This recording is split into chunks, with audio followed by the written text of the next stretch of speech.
So for those of you who know me and you're wondering about the crutches, there's a story. In this crowd, there's always a story. But first, I want to welcome you all to Off the Rails, Portland Storytellers Guild's February performance. Before we go any further, including this one, I got 3 public service announcements for all of you. The first is we will have 1 intermission about halfway through. The second is that there are 3 bathrooms here. If you go out that way and make a left and make your first left, there's a staircase. At the top of the staircase, there is a bathroom. If you go to the right of the staircase, there's another bathroom. And there's a 3rd bathroom right here. We suggest that during the performance, use the other 2. And in fact, if you insist on using this one, the storyteller will stop and we will all look at the door and wait for you to come out. And the 3rd announcement has to do with cell phones. Everybody knows the deal. You got 4 choices. You can turn your cell phone off completely. You can put it in airplane mode. You can turn off the ringer, although if you have it on vibrate, you don't want your neighbor to know that all of a sudden. And your 4th option is you could pass them up here to the stage and I will crush them for you. It's your choice. And those of you who are watching online or watching afterwards, you don't have to worry about any of that. So, crutches. About 3 weeks ago, I had a little problem with my knee. It wasn't a big deal, but a few days later, I was out for a short walk and I slipped and I hurt my knee and I couldn't put any weight on it. And my wife went and got me a pair of crutches. And I needed to use them for about 3 days. And actually, since then, everything is fine. So what you're going to see is not what we might call a Lourdes moment. I don't actually need them, but I have them with me for 2 reasons. The first is if I am on my way to the car and I slip and I might need them on the way home, I've got them. And number 2 is so that I can tell you a very quick little moment that in those 3 days that I was actually using them in the house and I was hobbling along, I'd be going through the living room going thump, thump, thump, thump, not that fast. And my cat would look up at me. And my cat's eyes said to me, and every single one of you who has ever had a cat or has one now can vouch for the fact that cats do communicate with their eyes. My cat said to me, "What the heck do you think you're doing? Don't you know that in this house, I'm the one with 4 legs?"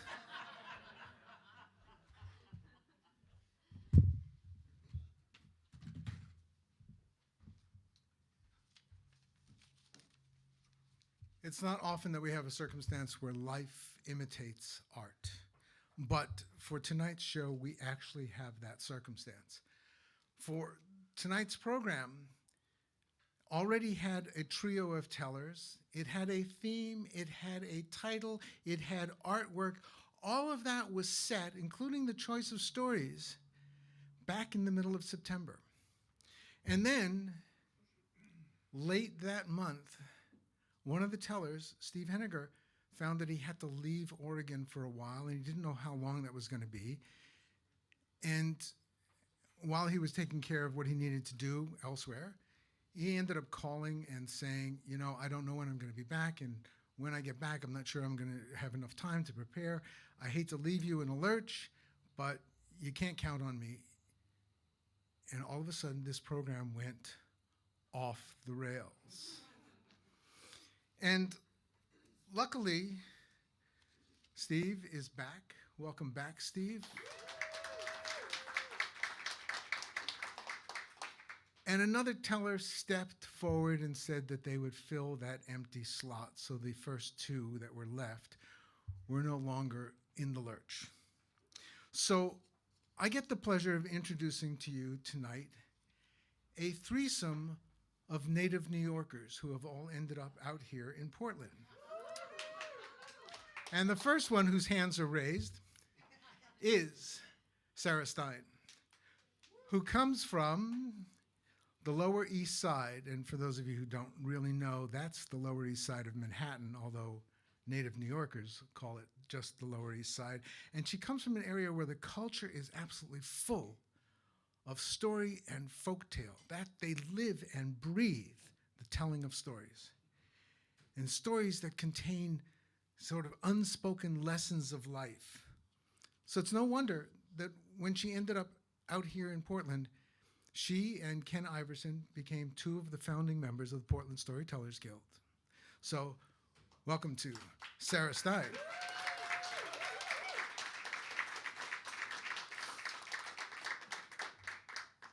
The second teller tonight is from a different borough. The second teller is from the Bronx. Now, the Bronx to me is really kind of interesting for a few reasons, one of which is it's the only borough that has an article in its name.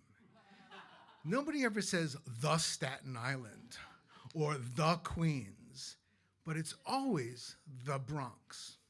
I don't know why. The second thing that's really interesting to me is that of all 5 boroughs, it is the only one that is not on an island. It's actually the only part of New York City that is quite technically, in the very narrowest sense of the words, on the mainland of the United States. And the third is, it's the birthplace of quite a number of very famous people. Billy Joel, Gary Marshall, Carl Reiner, Jennifer Lopez, Supreme Court Justice Sonia Sotomayor. And actually, if you go and look up what famous people were born in the Bronx, you will get a list with more than 40 people on it. And I've looked at different lists, and all of them are missing one of the most important people. Our second teller, Maura Doherty.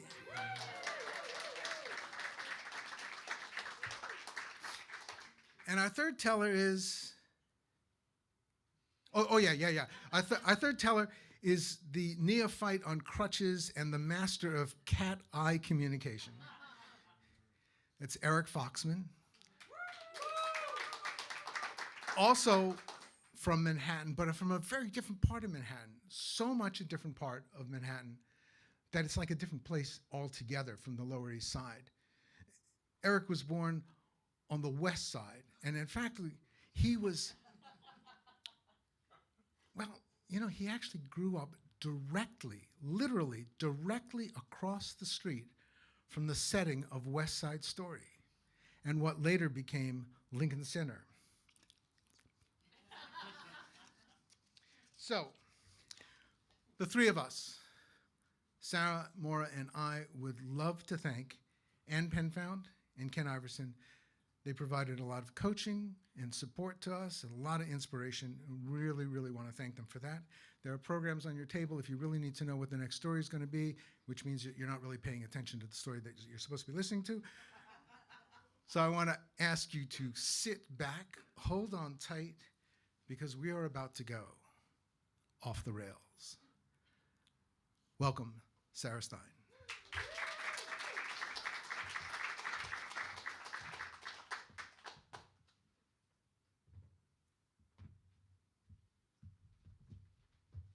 Well, first I want to say, because I can't see anybody, but I thank you all for coming.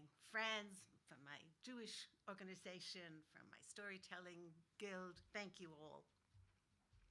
I love telling Jewish stories, and that's what I'm going to do now.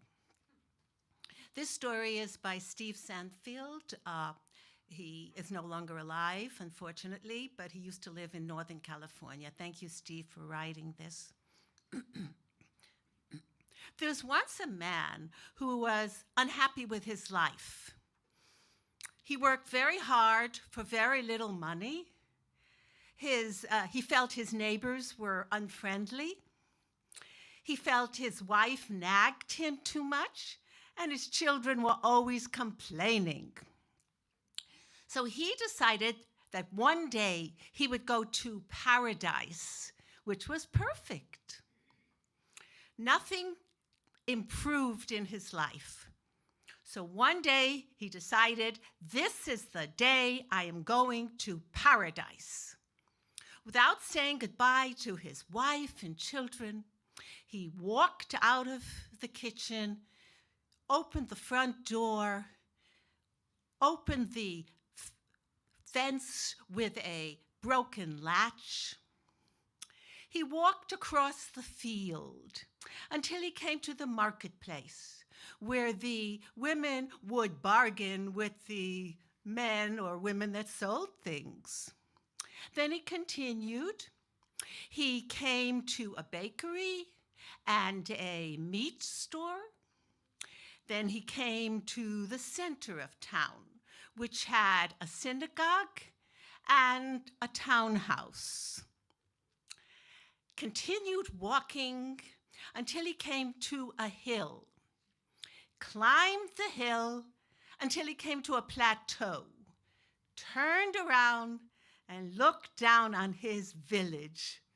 He said goodbye because he was a man on the way to paradise. He walked along the plateau till it was evening. And then it was nighttime, so he decided to go to sleep under a tree. He took off his shoes. This is important. He pointed his shoes in the direction of paradise. So when he would wake up, he would know where to go. Now, while he was asleep, I don't know why, an imp or a demon took his shoes and turned them around so they faced his own village. I don't know why, to punish him or to teach him a lesson. He woke up in the morning, said his prayers, and put on the shoes that would take him to paradise. He walked to the plateau and looked down.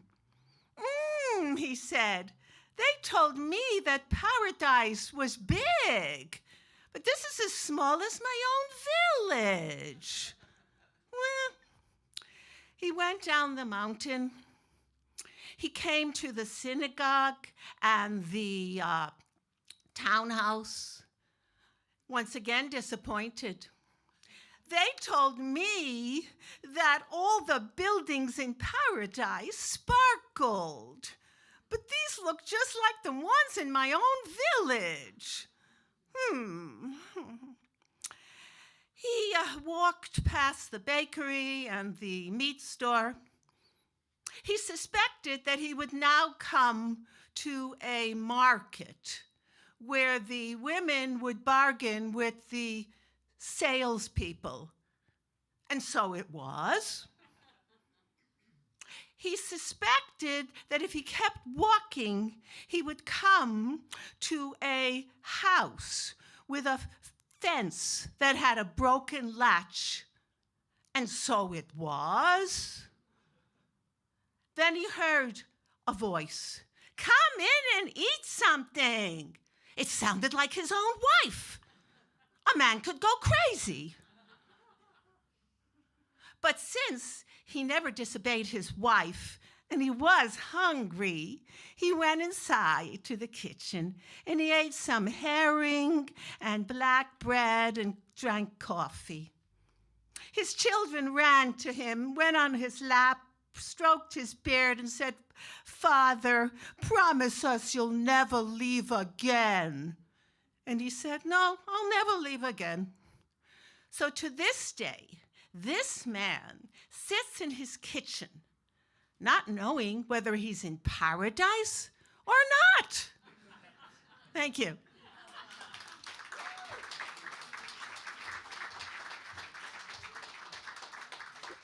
Thank you. Our next storyteller with a more serious tale is Maura. Welcome her.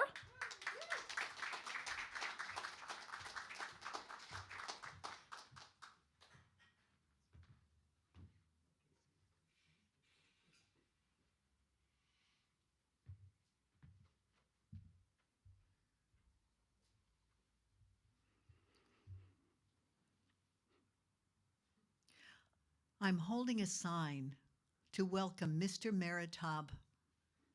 I'm in Kingsport, Tennessee, and it's 1980. He's flying in from Manhattan from a foundation where I wrote a grant to help the nonprofit I work for. We're trying to stop pollution in Tennessee. Now, he told me he's tall, he'll be wearing a charcoal gray suit, and he has dark skin. I said, great, I'll meet you right at the gate. What he doesn't know is that when he steps off the plane in the open air, he's going to smell the pollution in the air, because the air in Kingsport, Tennessee stinks. It smells of chemicals. They put it up the stacks of their industry. They even put it in creeks and streams and the drinking water. It's terrible. So I think he'll know why we need his help. Oh, here are some people now. Mr. Meritab? Hi, I'm Maura Doherty. How are you? And he says, oh, please call me Gabe. Okay, well, let's go over to my car. It's right outside the exit, and we can meet the others. We're going to get together with the whole group. Okay, Maura. But before we meet them, I need a beer. You need a beer? Yes, yes. It has been a very long day. I need a beer. As we're walking to my car, I'm thinking, what in the heck am I going to do with this guy? I don't drink in Kingsport. All I do is work. All the bars here look seedy and dirty. They have these strict liquor laws that require the bars to have boards up the front of their windows so you can't see in. I don't want to take him there. But as I get in my car, I open the trunk, we put in the sign, the suitcase, close the trunk. I think of one place. It's brand new. The sign says Nickelodeon Pub. New. I thought, that's the place I'm going to take him, right? It's new. So we drive over. I pull in their parking lot. We get out, and I'm thinking, please let it be okay. Open the front door. Brand new, highly polished wood floors. The bar looks like it's made of mahogany. There's a really beautiful mirror behind the bar. A pool table in the corner with guys playing pool. Several people sitting in tables throughout the bar. This pub looks like it's going to be just fine. So we sit down right at that mahogany bar, place our order. I excuse myself and I go to the restroom. And when I'm washing my hands, I'm going over my key points. We're a nonprofit. We're fighting pollution. Do you smell the air? We need your help. We need your money to keep working. As I start to leave, a woman with bright red curly hair is coming in, so I kind of nod. She slams into me with her elbow, throws me up against the wall, and says, "You're with that Negro." I throw her off me, go back out to the bar. I sit down next to Gabe, and as I say to him, "We need to leave," he says, "Maura, someone has been welcoming me. Look what they gave me." And he slides a business card to me. I pick it up and I read, "Royal Order of the Ku Klux Klan." And I put that card back on the bar, slide it back to him, and then said, "Gabe, we've got to get out of here." "Oh, no, Maura. I am from Ethiopia. Many civil war in my country. I never run away from a fight. I'm going to die in a pub in Kingsport, Tennessee." I'm like, this is like, and he's the money guy. And if he dies, like everything, and this is not good. So we're sitting there, and I look in the mirror. The woman with the curly red hair is pointing at us, and I'm thinking, oh my God, no. One of her friends from the pool table is coming towards us. Thump, thump, thump. And he whacks his cue stick on the floor right behind Gabe. You're not welcome here. You need to leave. Gabe turns around and says, "We will leave." The man starts to walk away when Gabe says, "When I finish my beer, am I really gonna die? This is not good." Gabe drinks the last of his beer, puts the glass on the bar, stands up, straightens out his sleeves, his tie, extends his arm to me and says, "Maura, we do have somewhere to go, don't we?" We leave that bar, and I am shaking so badly. My hand can't even control the key and the lock of my little Datsun B210, and we get in, and I slam those locks shut. And as I'm sitting there trying to get the key in the ignition, I feel Gabe's hand on mine. "Maura," he says, "this is a very fine place you bring me to, this Kingsport, Tennessee. They are not very welcoming to me, and their air is very, very bad. This shows me how much your work is needed here. Do not worry. You will get your money."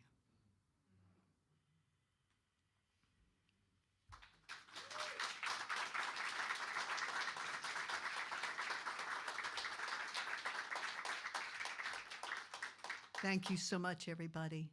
And I'd like to welcome back to the stage Sarah Stein.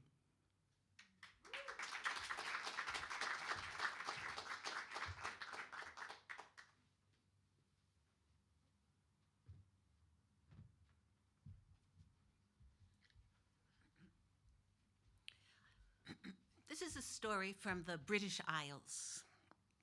There was once a young man who lived on a mountaintop in a beautiful house. He had a very good life, but one thing kept nagging at him. He felt he had no luck. He thought and thought about it, but could come to no solution. So he decided to go to a wise woman and ask her, "I have no luck. Where can I go so someone will help me?" "I cannot help you," said the woman, "but only God can help you. You have to go to him." "Where does God live?" "He lives at the edge of the world." So this young man started going to the edge of the world. He walked for a day, a week, a month, and a year, until he came to a clearing, and there were a lot of wolves. Some of them were big and had lots of fur, but one of them at the side was scrawny. And this wolf said to him, "Where are you going?" "I'm going to the edge of the world to ask God why I have no luck." "Can you do me a favor and ask God why I am so skinny?" "I can do that," said the young man, of course. So he continued his journey to the edge of the world.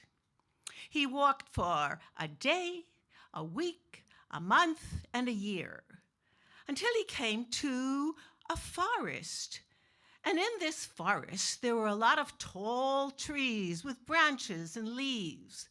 But one tree was very skinny and had nothing on his branches. "Where are you going?" asked the tree. "I am going to the edge of the world to ask God why I have no luck. Could you do me a favor and ask him why I am so skinny?" Of course I can. I'd love to. So he continued walking to the edge of the world. He walked for a day, a week, a month, and a year, until he came to a beautiful house with a picket fence around it. When he went inside he saw a beautiful garden. He knocked on the door, and a young woman opened the door. She was very pretty. "Come in," she said. "Come in. I'll make you dinner." And she did. They spoke all night until she asked him the same question. "Where are you going?" "I'm going to the edge of the world to ask God why I have no luck." "Can you do me a favor and ask him why I am so lonely?" "Of course I can, yes." So he left the next morning, continued walking. You know this already. Last time. He walked for a day, a week, a month, and a year, until he came to the edge of the world. And there stood God on a blue and white cloud. "God," he said, "can you tell me why I have no luck?" God looked at him, folded his arms, and said, "You have no luck because you're not very bright. I have given you luck. It's everywhere. Open your eyes." Then he wanted to ask God the 3 questions. And God said, "I know your questions. I'm God." He floated to the young man and whispered the answers in his ear. Then the young man left, came once again to the lovely house with the lovely woman, who invited him in again for a dinner. And then she asked him, "Did you ask God why I am so lonely?" "Yes," he said. He said you need a husband." "Will you be my husband?" "No, I can't. You see, I'm on my way to look for luck. I have no time. But if I find a young man on my journey, I'll send him to you." Then he continued till he came to the forest. And the tree asked him, "Did you ask God why I am so skinny?" "Yes, I did. God said that you have a treasure buried underneath your roots, and it's taking away your nutrition." "Well," said the tree, some men left shovels here. Can you help me dig up the treasure?" "No, I can't. I'm on my way to find luck. But if I see a strong man on my journey, I'll send him to you."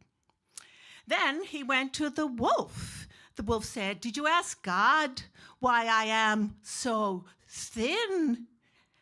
"Yes," said the man, "I did. He said that you do not eat enough. He also said you should eat the first stupid animal you find."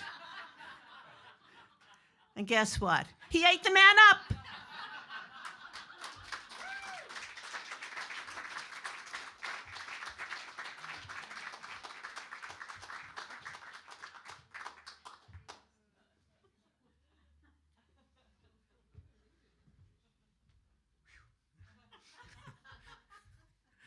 Thank you, Sarah. Thank you, Maura.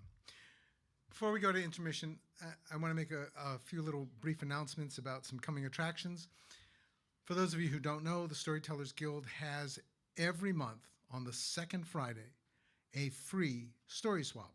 It takes place at 6:30. It's a potluck and story swap. It's actually not very far from here. It's St. Philip Neary's over on Southeast Division and 18th. And informal. You can come listen, you can come tell if you've never told before. We are so forgiving. We would love to have people come and put their toes in the water of storytelling and try it out. Please feel free to come. You can find out about that on our website. 2 weeks from today, we're going to have a virtual performance, not a live performance. Mike DeVinny is going to give a show entitled, I Told You That So I Could Tell You This. He brings together 8 very disparate words and seemingly unrelated words into an evening of storytelling. That performance will, as I said, be virtual. I'll be on Zoom, and you can register for it at our website. You'll get that address in just a moment. 1 week after that, on the morning of February 25th, the Guild is hosting a workshop for tellers and any other performing artists. It's called Promoting Your Performances, and it is going to be led by Nina Hamilton, who is the Portland Storytellers Guild Marketing Director. And guess what? You can find out more and register for it at our website. And 1 month from today, right here back live at Artichoke, our March performance is a Story Tsunami. Now get this. I didn't make this up. Girls on the verge, in the surge, feeling the urge. Brought to you by a bunch of sons. Holly Roba's son, Trish Anders' son, and Juliana Pear's son. Tickets and registration for all of these events are on our website, www.portlandstorytellers.org. And for those of you who are watching from home, if you'd like to make a donation to help support the Guild's activities, you can also do that on our website. Just hit the donation button on the right-hand side of the screen. We will take a 10-minute intermission, and we will be back with more stories.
Welcome back, everyone. Welcome back.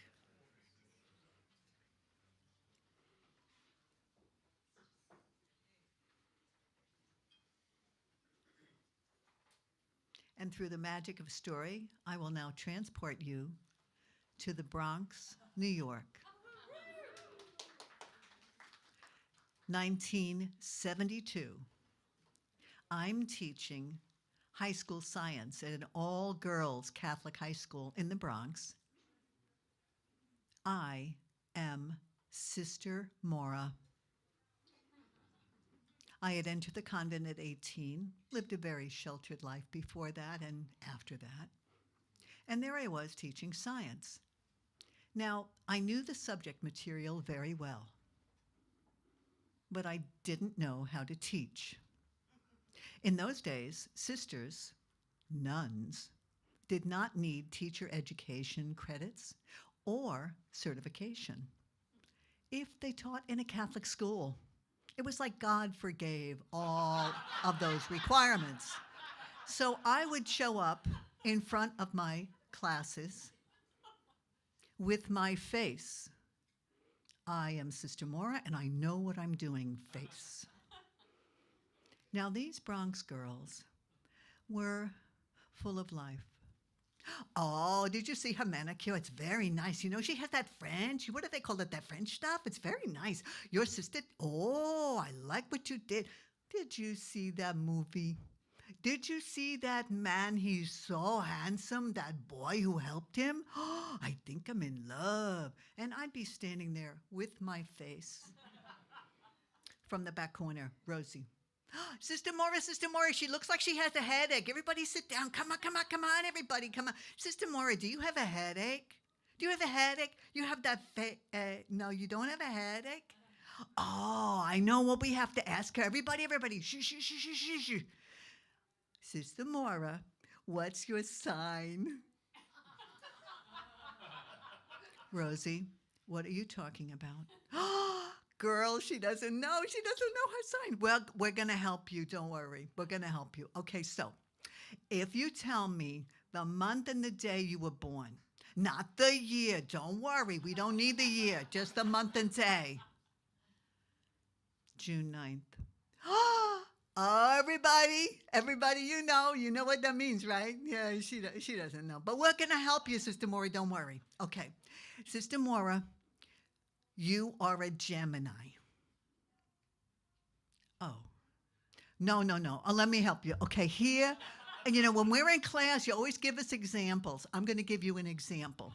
Okay, my sister Estrelita, she's a year older. She's very nice. I love her, but she's a Gemini. So some days she's nice, and then other days she's not so nice. You know, she's okay, she's not okay. It goes back and forth. It's like there's two of her in there. That's why they call it the twins. But don't worry, we love you, Sister Maura.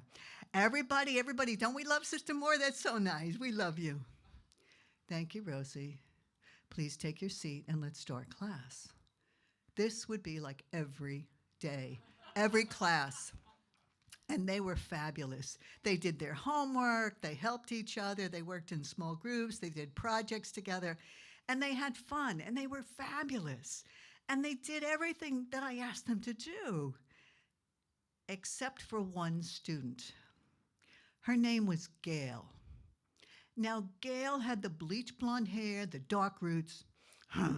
She'd show up, and she'd be like looking at the floor, looking out the window. I'd ask a question. Gail, what do you think? I mean, you know, it would be like, Gail, if you don't pass this class, you're not going to graduate. This was serious stuff. I thought, I can only do so much. I try to talk to her, but she'd look at the floor. I think, you know, it's okay. I can't help her out. But one day, after class, I'm gathering up my books, and here comes Gail, looking right at me. Sister Maura, I have a question. Oh, you do? What's your question? Do you have a brother named Peter? Yes, I do. You do? Oh, well, He said to say hello. Oh, tell him I said hello back. Okay, I will. And she leaves. And I gather up my books, and my heart is pounding and my head is ready to burst open because my brother Peter is a bartender in the bar in the next neighborhood. And I stream down to the office and I pick up the phone and I call him at the bar. Peter, what did you say to Gail McMaster from Aquinas High School? Well, hello, Maura. How about hello, Peter? Peter, tell me what you said. I don't know any Gail whoever from Aquinas High School. I really don't know. Peter, she told me you said to say hello. Oh, yeah, that. Well, if girls with the Aquinas uniform come into the bar and have valid IDs, because I know how to check out those fake IDs, I ask them, does anyone here have Sister Maura? And if they say yes, I say, that's my sister. This sister. Pretty cute, huh? Don't you think that's cute? Peter, do not talk to the girls from Aquinas about me. Got it? Well, yeah, okay, but don't you think that's pretty cute? My sister, the sister?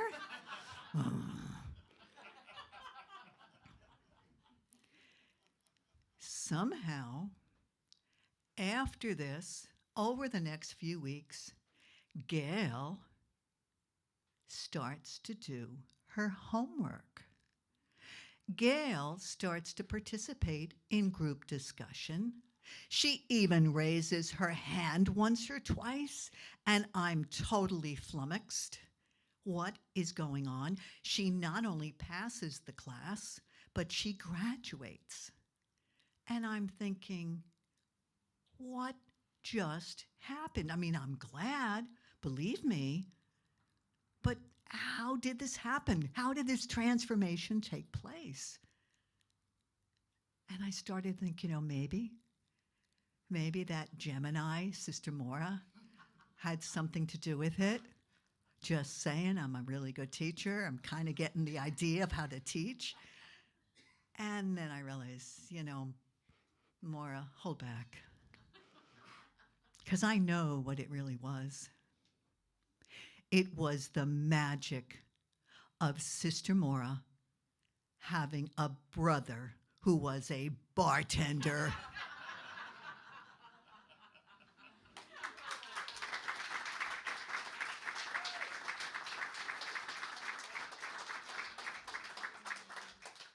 And now I'd like to bring Mr. Eric Foxman back to the stage.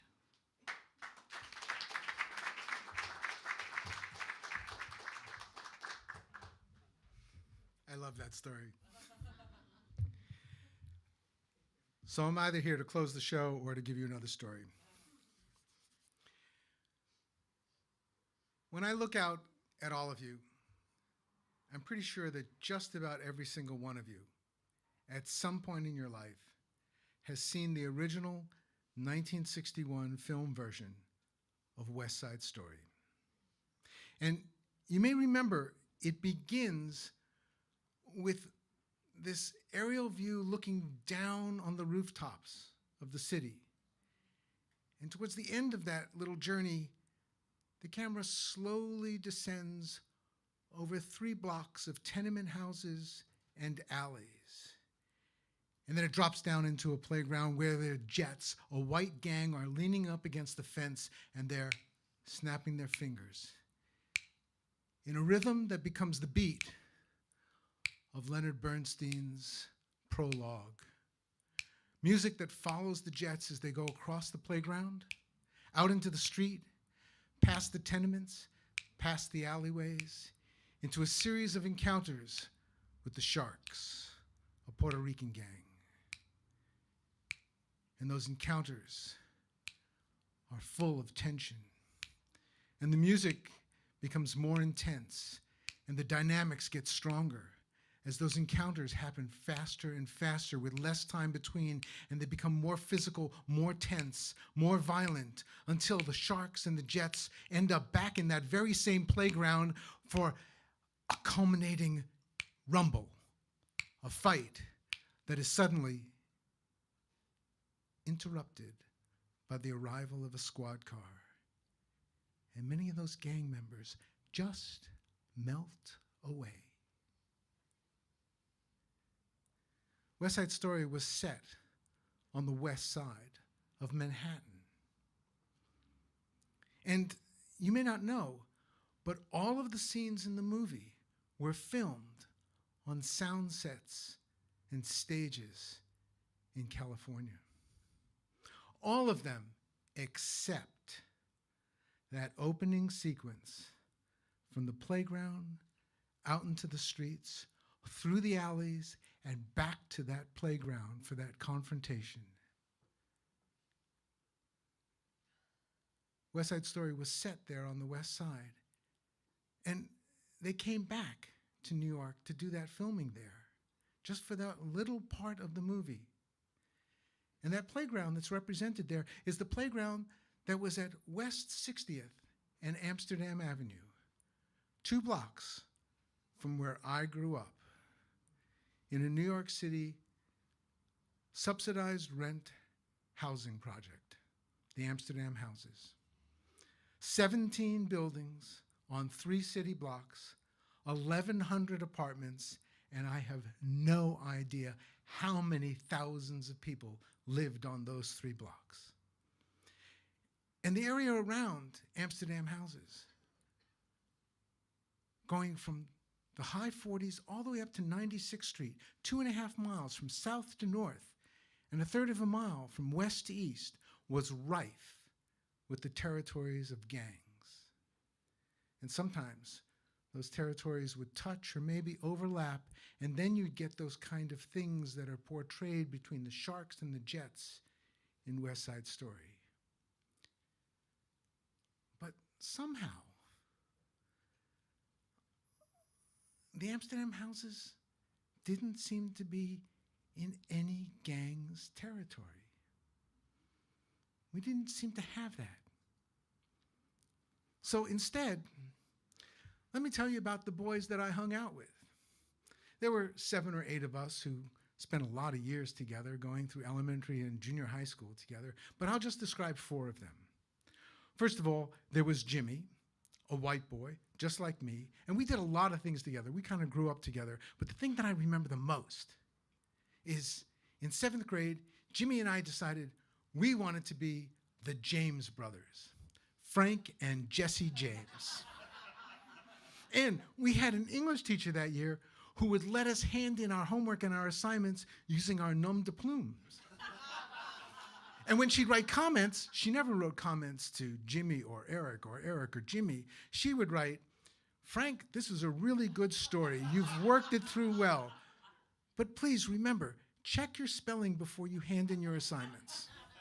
Or, "Jesse, the descriptions are wonderful. I could see and hear everything.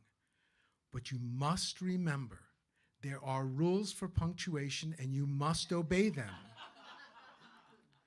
Frank and Jesse James, 2 outlaws, and those were the worst of our offenses. Then there was Rene, a tall, thin beanpole of a black boy who loved to draw. He would draw with anything. He would draw with pencil, with pen, crayon, watercolors. He'd come into a classroom for a class, and if the teacher wasn't paying attention, he'd grab the colored chalk and he'd do some kind of picture up on the board. And he was really good. In fact, so good that one day somebody said, "You're just like Renoir." And Rene had no idea what that meant. And the teacher gave him an assignment to go to the school library, look up Renoir in the encyclopedia, and a week later to give a 5-minute oral report on Renoir.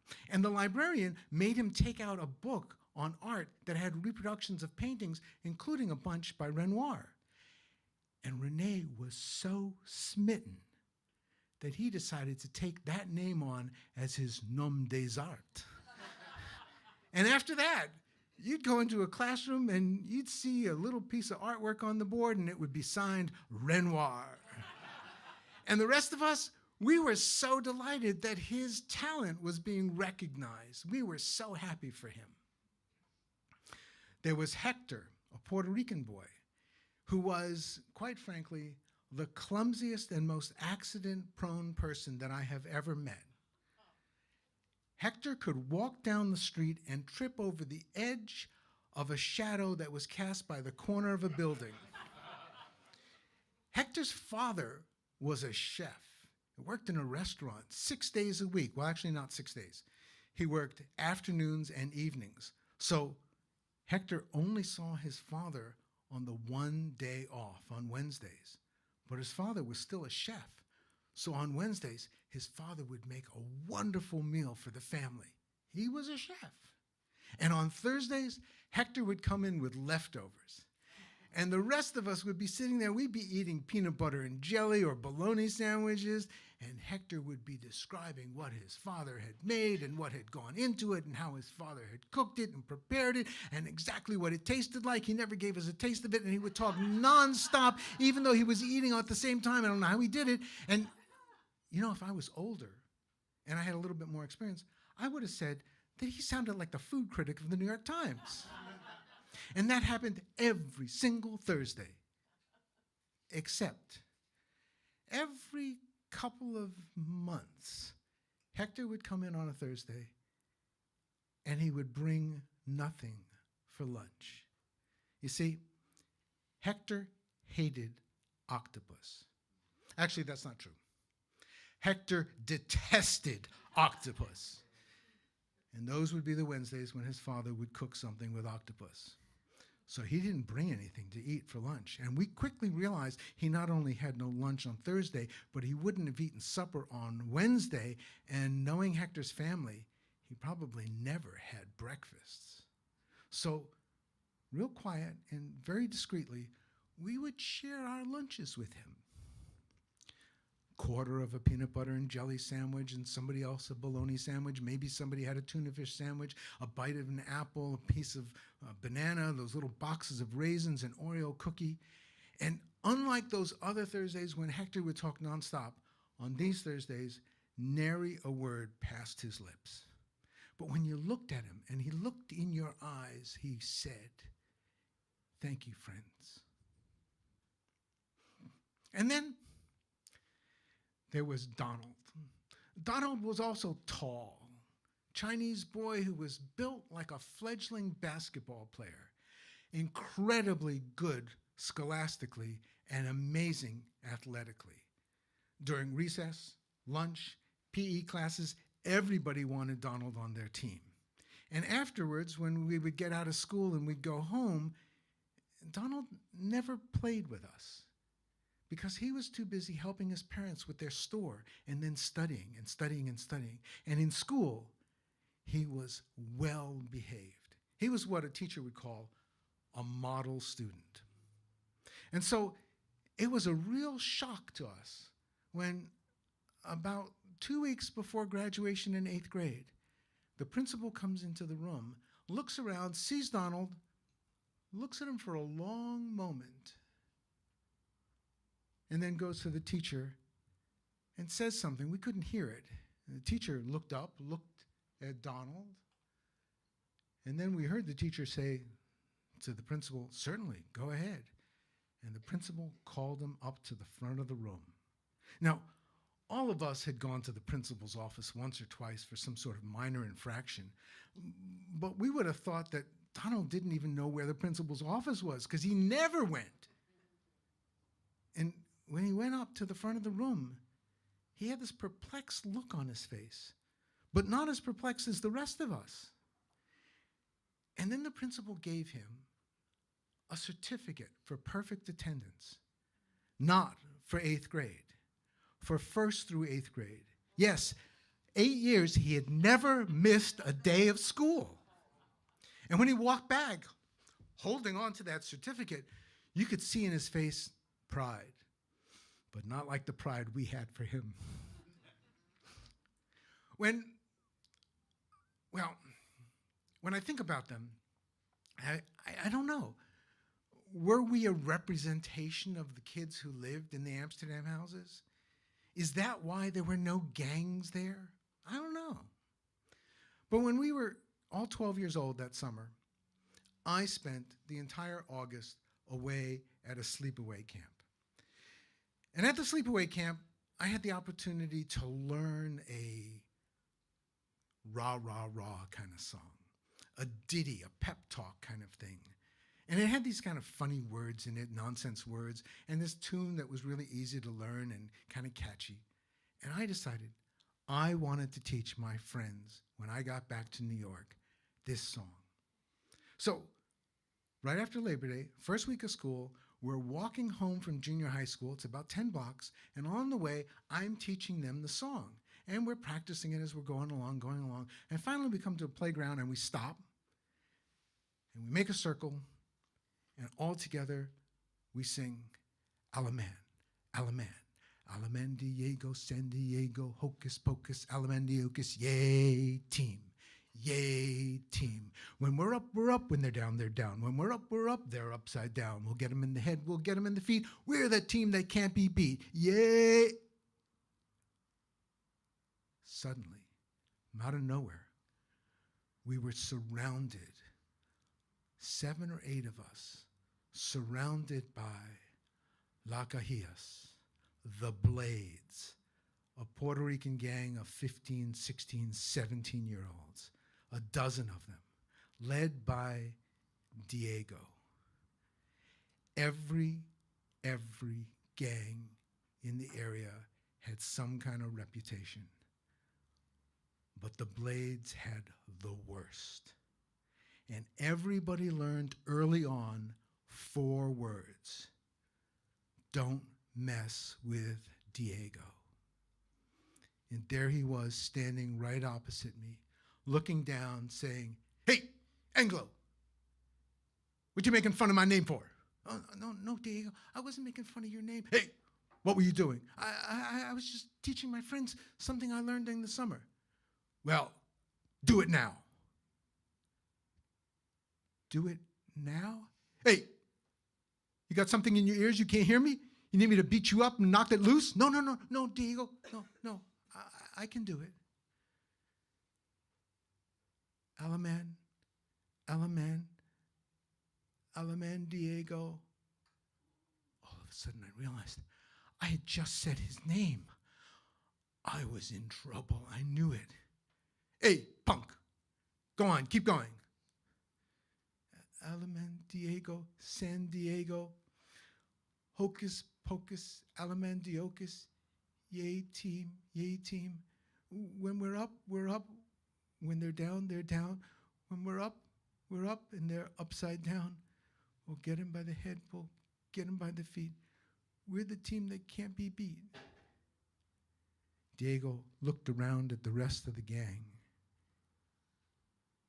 and most of them went. Just a little nod of the head. "Okay, Anglo, do it again." You want me to do it again? You got something in your ears? You need me to? No. Hey, no, I can do it. So I did it a second time. And then I had to do it a third time. At the end of the third time, they kind of shifted around a little bit. And I saw all of them, they had lumps in their back pocket. I recognized the shape. They were all switchblades. And some of them were nodding, but a few of them shaking their head just a little bit. "Okay, punk, do it again." So I did it one more time. "You got to sing it this time, and this time, put music in it." Okay.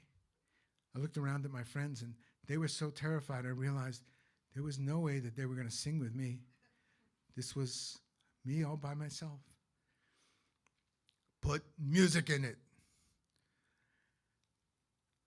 Alaman, Diego, San Diego, Hocus Pocus, Alamandiokus, yay team, yay team. When we're up, we're up. When they're down, they're down. When we're up, they're upside down. We'll get 'em in the head, we'll get 'em in the feet. We're the team that can't be beat. I get to the end, and all of them give just a little nod. Okay, punks, vamos. We didn't need a second invitation to leave.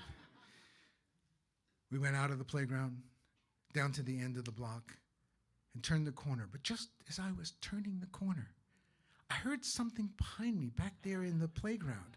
And I turned around, and there I saw Lacahias going, yay, gang, yay, gang. When we're up, we're up. When they're down, they're down. When we're up, we're upside down. Get 'em in the head, get 'em in the feet. We're the team that can't be beat. Yay, Calligos! You know, after that, I never had any problems with any Puerto Rican gangs.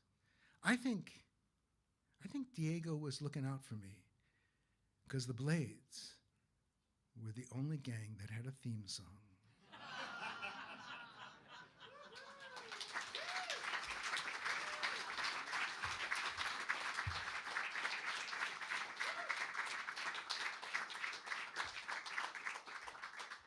Maura, Sarah, come on up on the stage. Come and join me here.